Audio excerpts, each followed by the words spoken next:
up everyone, this is Draco Evo back yet again with some latest Manchester United news, and today we are going to be doing a press conference reaction which took place not long ago. But before I get started, in regards to yesterday's video, my rant on the transfer window shambles that United had, obviously it's been almost 24 hours.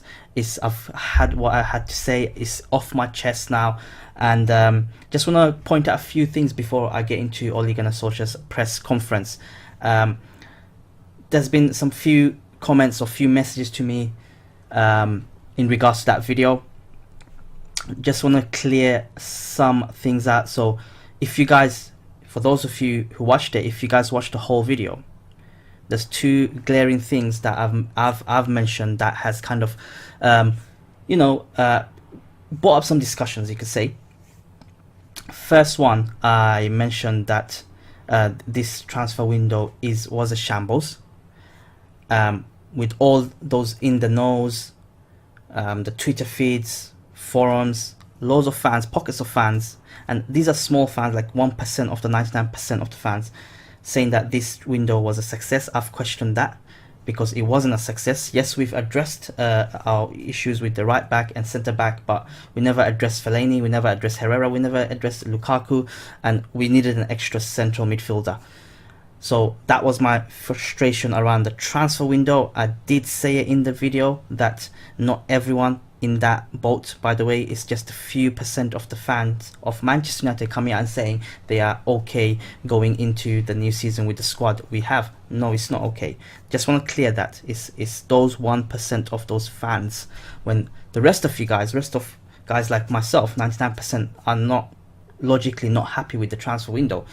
Secondly, in regards to the youngsters, they were saying that, oh, the youngsters are okay, we should give them a chance, I'm hopeful of it. And I did mention that these youngsters were relying heavily on 16, 17-year-olds to come in and save our season, help save our season. That is a lot of pressure to be put onto these youngsters from the get-go, and I don't believe it's fair on them. You look at an example, if our only two performing strikers, or the only one recognizable striker, is Anthony Martial and Rashford, you're telling me over the course of the season, where there's 50, 60 games we had to play across all competitions, one, they're not going to be injured, they're not going to be tired, or they're not going to be suspended. So who's going to step in? Ghana, yes, he's a fantastic talent, but can he take up the mantle? I have my doubts.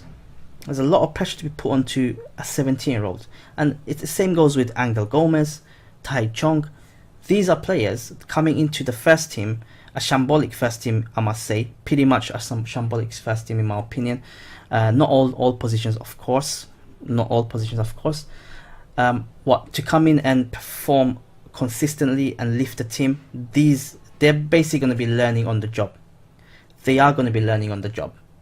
And those are my two issues with the transfer window. And I've had a few discussions around it that, oh, we're happy with it and we should rely more on the transfers, more on the youngsters. That wasn't my point. My point was the Glazers, we had a net spend of £66 million. The Glazers pocketed most of the money. And the whole rebuild that was promised with the director of football, with what Oli was saying, what the apparent transfer budget was, it never materialized across the whole team. We needed backups, and that wasn't the case. Again I say it's not every Manchester United fans. I'm not having a go at every Manchester United fan. It's just a pocket of 1% or so that's coming out and saying that this transfer window is okay. And I was just clarifying and giving my opinion that it wasn't okay. But anyway, moving on to the press conference. I know that's what you guys are here for. So I've got my trusted notes, been taking a lot of notes. Few things that came out of a press conference which was quite interesting, which I will discuss with you, is Oli was heavily pressed around the transfer. And there wasn't sort of like an unease about it, unease about him. From what I've gathered, he dried up a little bit, isn't it, in the mouth when pressed consistently, because he's an inexperienced manager.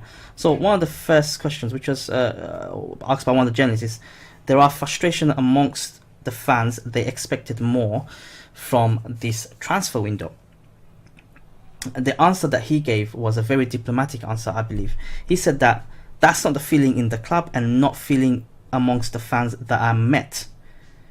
We are delighted with the 3 players we got. So that's what he answered. I've got a few issues with that. I mean, you're not going to expect Ole to come out and say, oh, I'm disappointed with transfer, this is going to be a crap season going in. He's not going to say that. That's his dream job. He's not going to say that. He's going to obviously paper over the cracks by saying that.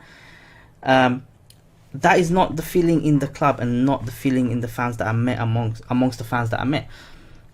The fans him meeting, I don't know what fans he's meeting, because if he was actually meeting majority of the general public, then he will know. But then again, all the fans that he's been meeting, they're not gonna come out and have a go at him and say, oh, your transfers were crap, you should have signed him and that. They're not gonna do that. It's as simple as that. I won't do that. And most of you guys ain't gonna do that. They're just gonna meet Ole and be starstruck and say, oh wow, fantastic, don't worry about transfer, youngsters are good, we're happy with Wan-Bissaka, Harry Maguire and Daniel James.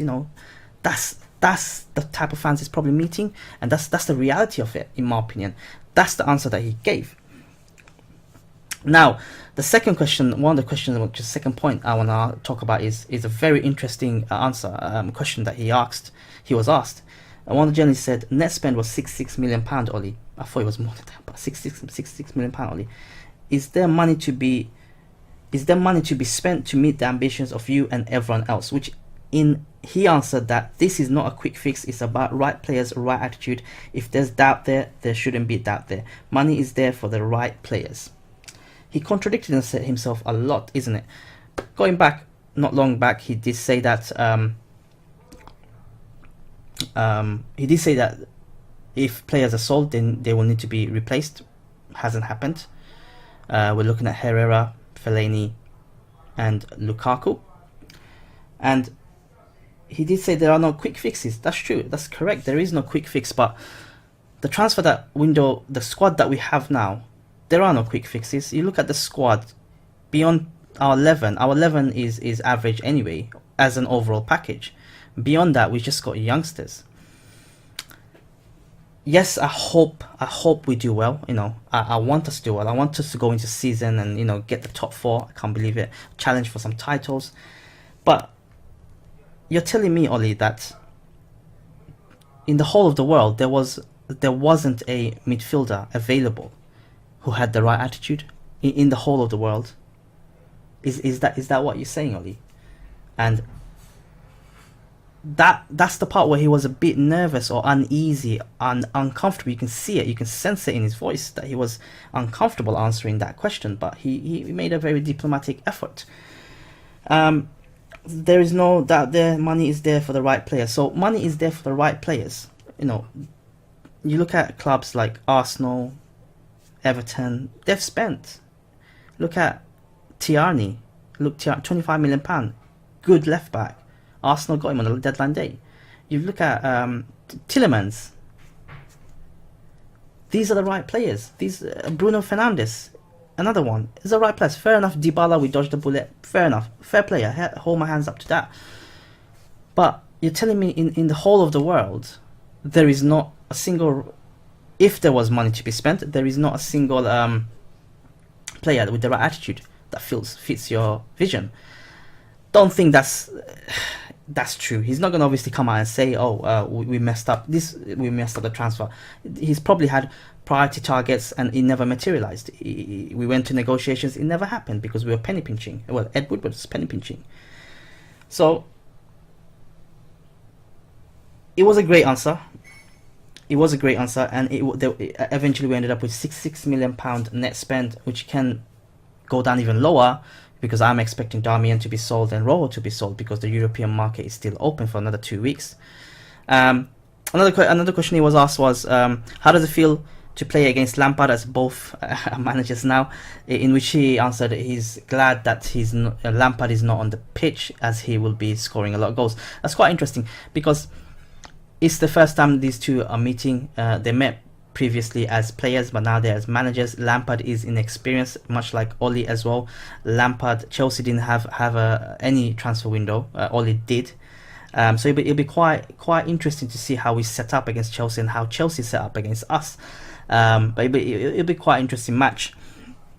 Now, the message from the club, going back, the message from the club is it says, tour went well, so it's expected to be a good season with 3 signings. Attitude and approach is positive. So that's what the message from the club. Yes, the tour went well, but it's a tour.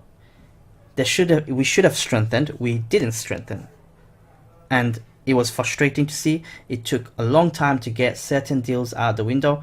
You're looking at almost, say, the transfer. Let's talk about the transfer that we actually made. We're looking at the time frame between Wan-Bissaka and Harry Maguire was almost just over a month, wasn't it? It took a very long time to get these deals done. Most fans, that I've spoken to and I've read upon is we're going to be finishing 5th or 6th. And rightly so, because let's forget about Man City and Liverpool.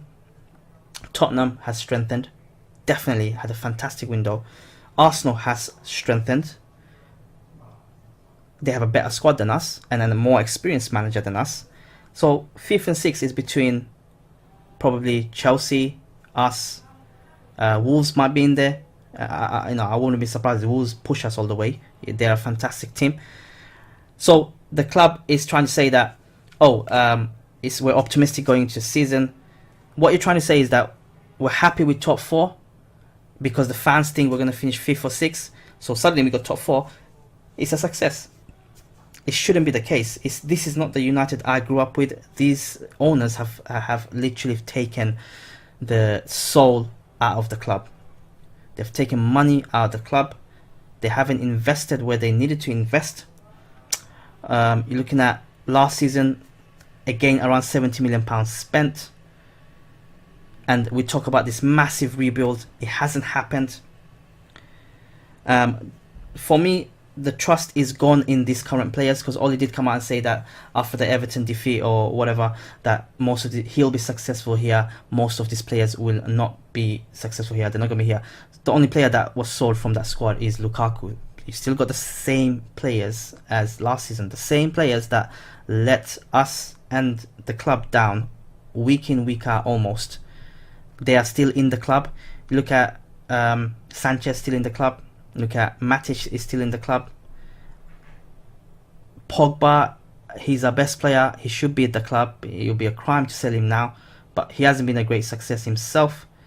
Martial, fair enough. He can improve. He's still at the club though. Lingard, he's just a youth product, isn't it? He's going to be at the club. Mata has been given a contract. He's still at the club. These are players I don't think that will suit Ole's vision, especially in the case of not Martial obviously, but in the case of Matic and Mata. If we're going to play direct high press football, Matic and Mata should not be in the lineup. I want us to do well. Let's put it straight. I want us to do well. I'll be supporting, much like most of you guys out there. In fact, all of you guys out there. The stadium support for the team is fantastic. I've been to the matches, and I'll be screaming my lungs out for the shirt, for the badge. But I'm not stupid. I can differentiate between the club owners and the players and the fans. I will support that club, but not these owners, because they are sucking money out of our club, and they need to be told.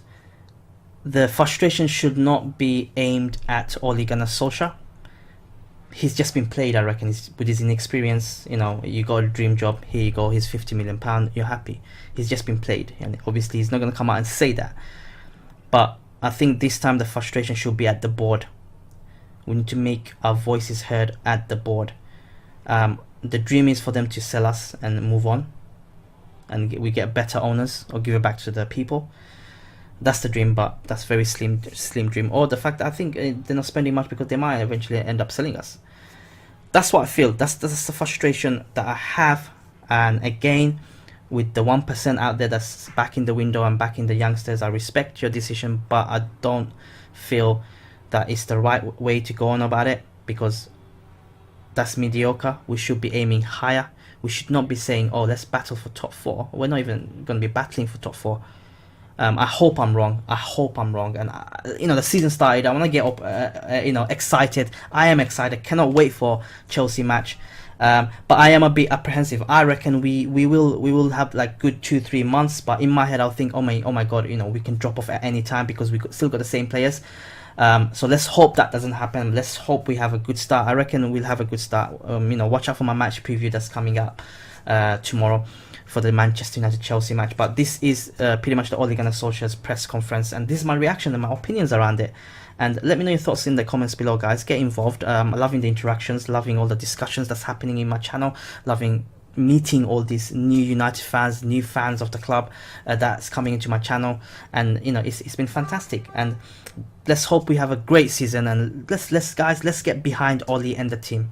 Ole and the team only. And let's make ourselves heard with the board and the directors and everyone above level. But anyway, guys, I'll catch you guys in the next upload.